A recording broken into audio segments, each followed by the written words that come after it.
So today's video is going to be a little different. I'm going to talk about a classic movie that had a very unusual production. It's The Wizard of Oz, and it was released in 1939, and it's considered groundbreaking for its day, for its special effects. And even today, when I see that tornado, I think, wow, I don't know how they did that. Then I had to look it up, and I found out how they did that, which I'll talk about later.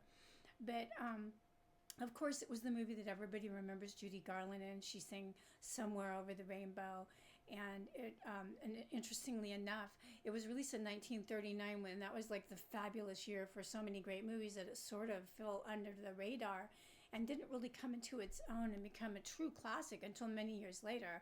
But the film The Wizard of Oz has sort of surpassed all of its peers, except for maybe Gone with the Wind, in relevance and the fact that it is still watched today by new generations of children and adults alike, decade after decade after decade. So let's talk a little bit about The Wizard of Oz. It had several directors, but the primary director was Victor Fleming. It wasn't originally going to have Judy Garland as a star. MGM was desperately trying to get Paramount to loan Shirley Temple for the role, and Shirley Temple is actually closer in age to the Dorothy of the books, which was around 11 or 12 years old. But they settled for Judy Garland because Paramount would not loan out their main child star to do this. We're going to talk a little bit about the trouble production.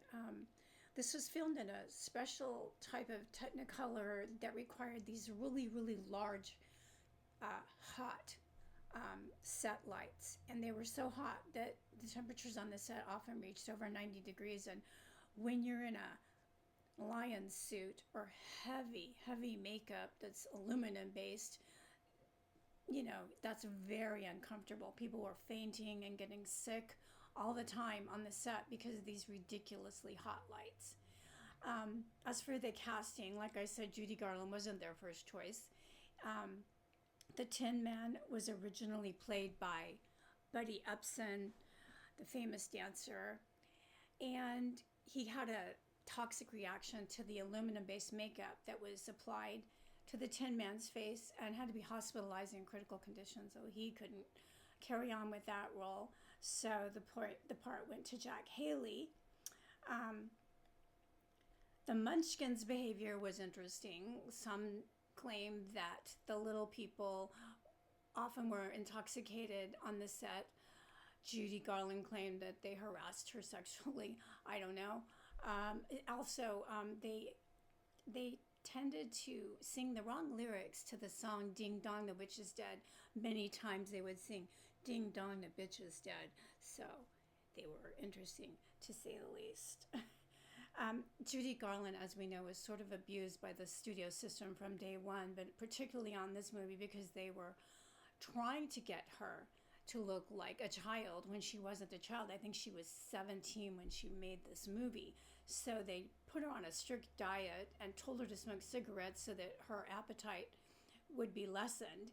And they bound her breasts so that she wouldn't look like an actual adult woman, which was what she was approaching. She was still a teenager, but nonetheless, they wanted her to look more childlike, and that's why they put her in the pigtails and the pinafore and all of that stuff. Because Dorothy was actually a child, and so I guess they were trying to get her to look more like Shirley Temple.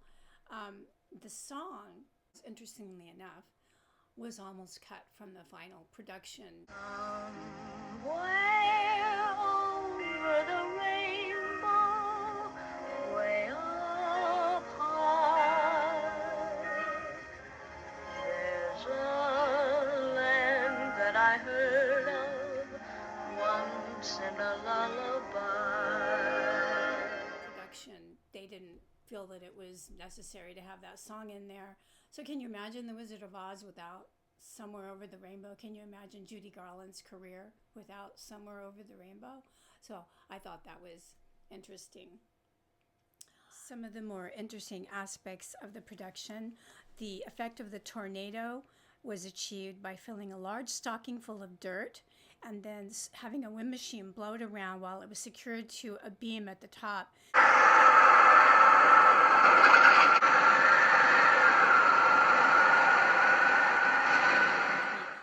kind of blowing around with the swim machine, and they backlit it so that it didn't look like a stocking. But ever since I found that interesting fact out, I've always can't unsee that stocking whenever I see that scene. The scene where they're trying to get to the Emerald City through the poppy field, well, they fall asleep because the poppies are enchanted, and they make them fall asleep, and this is all done at the behest of the Wicked Witch, and she makes them fall asleep, and then Glinda the Good Witch begins to make it snow so that they can wake up, and the snow's falling all around them, and this effect was achieved, the snowflakes were achieved through asbestos flakes. Because back then, they didn't think asbestos was a bad thing. They used it literally everywhere. It was a really cheap material, and they didn't think anything about using asbestos flakes. Another interesting fact, also kind of poignant, is that the day Judy Garland died, there were 2 tornadoes reported in the area of Kansas where the movie was supposed to take place. And that's kind of sad, but poignant too. But I guess it's not unusual. It was June, and I guess tornadoes do form in Kansas in June, so. Margaret Hamilton, the one who played the Wicked Witch, she was actually a very kind person and loved children in real life, and she spent the entire rest of her career running from this part, because whenever children saw her, even without the fake nose and the green makeup, they recognized the Wicked Witch, and they would look at her in terror and cower behind their parents. Anyway, what happened to her during the filming was that she's supposed to make this dramatic exit in Munchkinland. She's supposed to drop down into a trap door. There's supposed to be a fireball that comes up, and she drops down into a trap door, but the trap door malfunctioned, and she got 2nd and 3rd degree burns over her body trying to do that. So she was hospitalized, and production had to be halted while she recovered from that. I'll bide my time. And as for you, my fine lady, it's true, I can't attend you here and now as I'd like, but just try to stay out of my way. Just try. I'll get you, my pretty, and your little dog, too.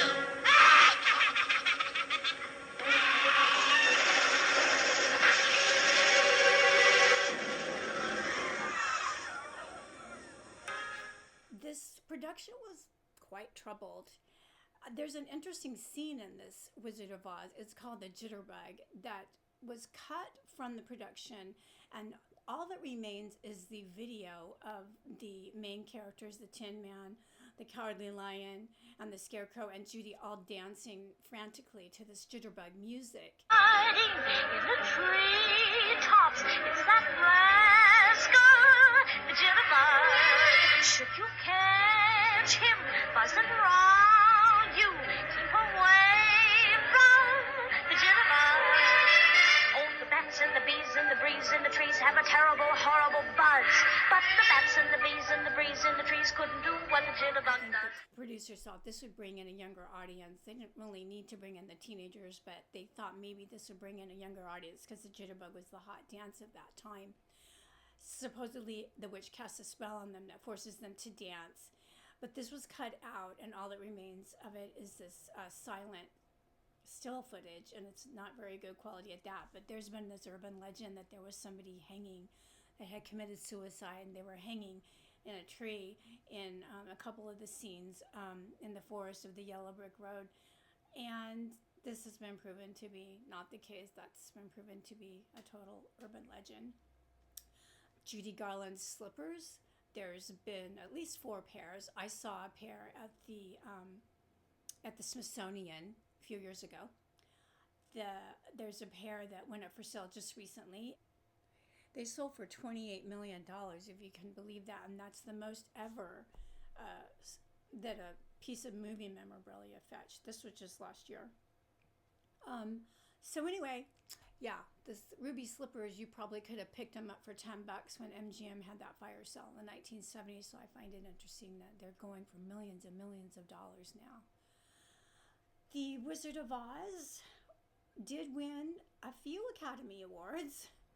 It won 3 of the 6 Academy Awards that it was nominated for. Judy Garland won Best Juvenile Actress, a category that no longer exists. None of them were Best Picture or Best Actress. I think it won Best Song. Yeah, it was really not even a moneymaker until several years later, which is so interesting to me because it's such an iconic film and everyone knows it and everyone remembers it. And "You're Not in Kansas Anymore" is one of the most famous movie lines ever. But it's over the years, it's become a very a very well appreciated film. I think that it's probably one of the more culturally impactful films that was ever made in the 20th century. It made number 6 on the AFI's 100 Years, 100 Films list, and Variety ranked it number 2 as greatest films of all time. So The Wizard of Oz, even though it was kind of Gone with the Wind's ugly sister in 1939, has truly come into its own, and it's considered one of the most beloved classics of all time. So there you go. That's the interesting story behind The Wizard of Oz. Please don't forget to like and subscribe. Check out my page, Tragic Hollywood, Beautiful, Glamorous, and Dead on Facebook. That's where I do all of my tributes. And please check out my Instagram, same thing. And I have 3 books that, if you love tragic old Hollywood stories, you should check out: Tragic Hollywood, Beautiful, Glamorous, and Dead, Tragic Hollywood, Beautiful, Glamorous, and Still Dead, and my noir novel, Goodbye Angel, Goodbye. Thank you so much, and we'll see you next week.